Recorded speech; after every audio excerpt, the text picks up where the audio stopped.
کلا انہا تذکرہ، یہ لفظ بہت اہم ہے، تذکرہ، ذکرہ، تذکیر، فذکر بالقرآن، کیا معنی ہے اس کے؟ یاد دہانی صحیح ترین ترجمہ ہے، یاد دہانی۔ ایک ہے کسی کو کچھ سکھانا، نئی بات سکھانا، ایک ہے یاد دہانی، اسے ایک چیز معلوم تھی کوئی بھول گیا، یاد کرانا۔ جیسے آپ کے کسی دوست نے آپ کو بہت قیمتی قلم دیا تھا،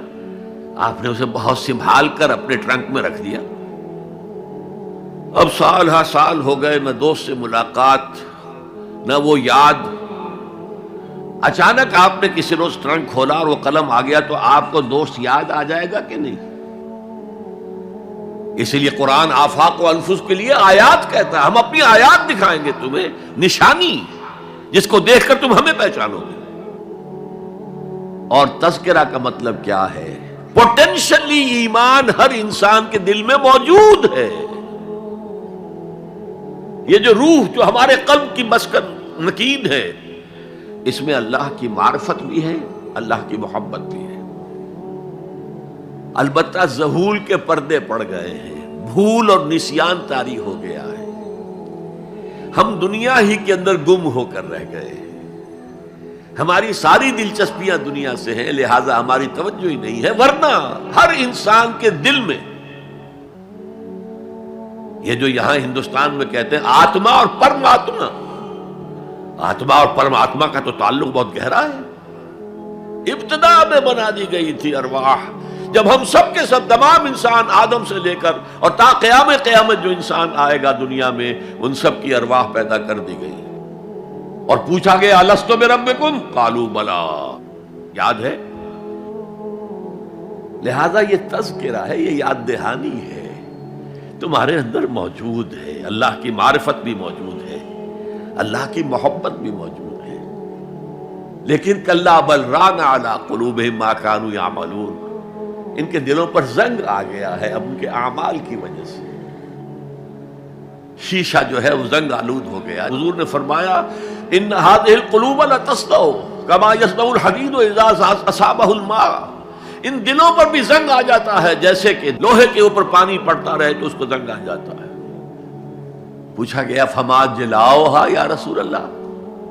اے اللہ کے رسول ہماری تلواروں کو زنگ لگتا ہے، ہم پالش کرتے ہیں، سیکل کرتے ہیں، وہ پھر چمک اٹھتی ہیں، تو دل پر اگر زنگ آ جائے تو اس کا علاج کیا ہے؟ دو چیزیں فرمائی، کثرت و ذکر الموت و تلاوت القرآن، دو کام کرو کثرت سے، موت کو یاد رکھو، یہاں رہنا نہیں ہے، جانا ہے،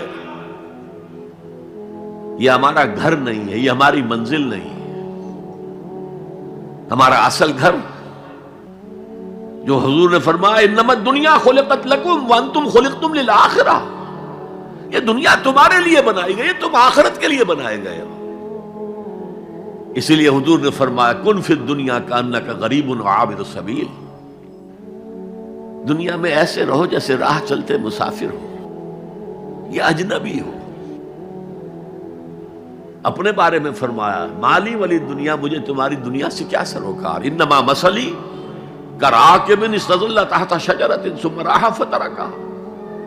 میری مثال اس مسافر کی سی ہے جو ذرا سستانے کے لیے کسی درخت کے سائے میں بیٹھتا ہے تھوڑی دیر، وہ اس کا گھر تو نہیں ہے، اس کی منزل نہیں ہے، پھر وہ اس کو چھوڑتا ہے، اپنا راستہ لیتا ہے۔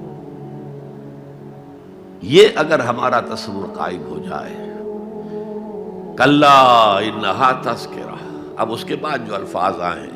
فی صحف مکرمۃ مرفوعۃ مطہرۃ بایدی سفرۃ کرام بررہ، یہ جو قرآن ہے، جو تذکرہ ہے، یہ بڑے ہی انتہائی پاکیزہ صحیفوں میں ہے، فی صحف مکرمۃ، بڑے باعزت،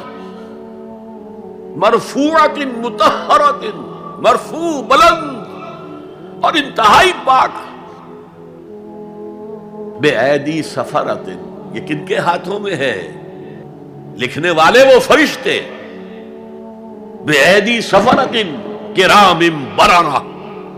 جو نہایت باعزت ہے، بہت وفادار ہے اللہ کے۔ یعنی اصل قرآن کہاں ہے؟ لوح محفوظ میں ہے، اصل قرآن کہاں ہے؟ ابھی اگلی جو پڑھیں گے ہم،